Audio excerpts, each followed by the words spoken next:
The last hours of 18-year-old Sarah, death row inmate before execution. Capital punishment has been abolished by over 140 countries worldwide as an effective deterrent against serious crime. While we uphold justice for violent criminals, we firmly reject the notion of becoming killers ourselves.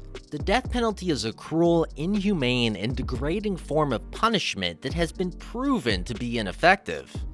Currently, there are approximately 2,000 individuals, including men, women, and teenagers, awaiting their fate on death row in the United States.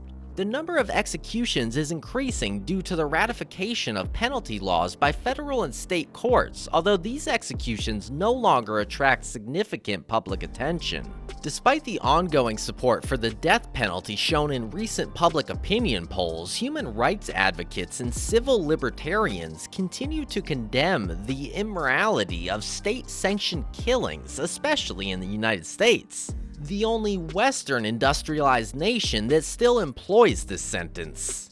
While the debate surrounding capital punishment remains emotionally charged in courts, state legislatures, and televised talk shows, countries worldwide, including judges, legislators, and ordinary citizens, have struggled to reconcile calls for retribution with evidence suggesting that the death penalty fails to deter crime.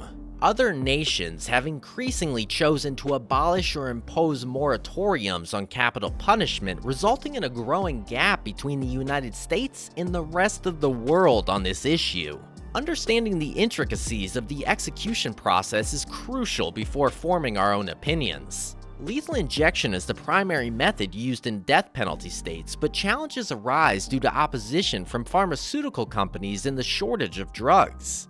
Death row inmates endure isolation, restricted programs, and limited visitation, raising concerns about the double punishment they experience. Extended periods of confinement take a toll on prisoners, their families, and taxpayers. Thorough appeals are necessary to uncover mistakes, but the lengthy duration on death row leads to psychological challenges. In recent years, a growing number of death row inmates have opted to volunteer for their own executions, seeking release from the psychological and emotional strain of prolonged confinement. The final week leading up to the execution is a period of intense emotions, with some prisoners trying to maintain composure while others succumb to despair.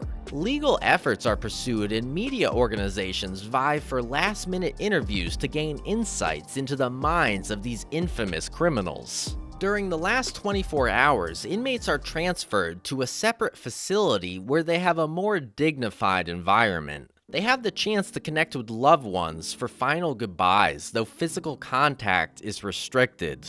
The impending execution weighs heavily on their minds, evoking a mix of eerie anticipation and overwhelming emotions. The state meticulously plans for a smooth execution, including providing the inmate with a special meal of their choice. This final meal serves as a symbolic gesture, although some states no longer offer it due to past abuses. While execution malfunctions can occur, inmates face their imminent end with varying degrees of acceptance. The final moments are a culmination of fear, defiance, and resignation. The decision to impose the death penalty raises complex ethical, legal, and emotional questions, and the process leading up to an execution reflects the intricacies and challenges inherent in this deeply divisive issue. As we conclude the exploration of the process leading up to an execution, we are left with profound questions about the death penalty. The convergence of legal, emotional, and ethical factors underscores the complexities inherent in this deeply divisive issue. While some countries have taken steps to abolish or limit capital punishment, the United States grapples with its own path forward. The stories of those on death row and their families leave an indelible mark on our understanding of justice, punishment, and the value of human life. As society continues to evolve, the ongoing debate over the death penalty reminds us of the need for critical reflection and compassion in shaping our collective future.